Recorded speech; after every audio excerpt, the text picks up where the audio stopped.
You've had repeat problems with coworkers, and the only way to get out is to find a new job, and you've had to do this over and over again, and you're wondering, is the problem you? I don't want to put blame on you, but I will tell you my story of where I recognize my part in it. I have been in a lot of toxic workplaces, and I've been in some really good ones. And part of why I've been in toxic workplaces is because by nature of being an industrial organizational psychologist, I am brought into an organization when it has an issue it wants me to fix. However, what I realized after years of therapy was that I was very normalized to narcissistic abuse, and that was showing up in decisions I was making in my career and in the companies that I was attracted to. Because when you are normalized to narcissistic abuse, you are very normalized to love bombing, and you're also likely to take on a lot of that guilt yourself without setting boundaries. Because society level wise, an issue we have with recognizing abuse is that we expect someone to be the villain all the time. We expect like that Lord of the Rings orc, the Star Wars Sith, whatever that like looks evil and is evil all the time. And that is not how abuse works. Abuse is up and down.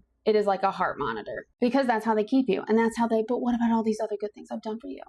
You're just so ungrateful. Oh, I did one thing. And it happens at work too. And how we behave and what we accept within work also impacts us outside of work. And I'm not saying systems of oppression don't exist in work. If you follow me, you know I believe that. And also systems of oppression exist outside of work. This is all connected. That's why I say culture isn't an iceberg, it's the water. So when you're used to love bombing, because that is what narcissists do, they try to get you hooked with the love bombing and then they pull it away. And then you are left trying to find out what you did wrong to bring back that love. A lot of workplaces do that to get you to onboard and to get you to take on a lot of work. Not just take the job, but to get you to take on a lot of work. Oh, we need you to do this because you're the only one. They kind of like give you a hero identity. And then it just keeps happening and the rewards don't come.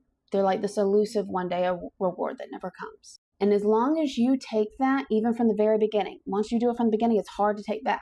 Then you're in the vicious cycle of being abused, and you'll have those little rays every now and then, but no real reward and recognition. And you'll think it's your fault, and you'll take the blame. And then eventually you get burned out, you go to another place, and the cycle starts over again. And this can happen in your personal life. Like I had to realize, like not just in my romantic life, that I had girlfriends, like straight girlfriends, who I was having the same cycle with of toxicity because I hadn't set the same boundaries with them that I had with my guy friends, because being a heterosexual woman, I had always set more boundaries with my guy friends because I was always afraid of like leading them on romantically or starting something there. And I didn't set the same boundaries with my girlfriends, so I got used more. Not by all of them. I have some lifelong girlfriends who are like my ride or die. But as an adult, and I met a lot of them at work, I did run into that problem. So I'm not saying the problem is you. I am saying what is within our control, and the behavior we accept inside of work is also the behavior that we often accept out of work. And that is something that I had to learn, was even if I really like this position, even if someone seems really nice, like I have to know what I will and will not put up with from anyone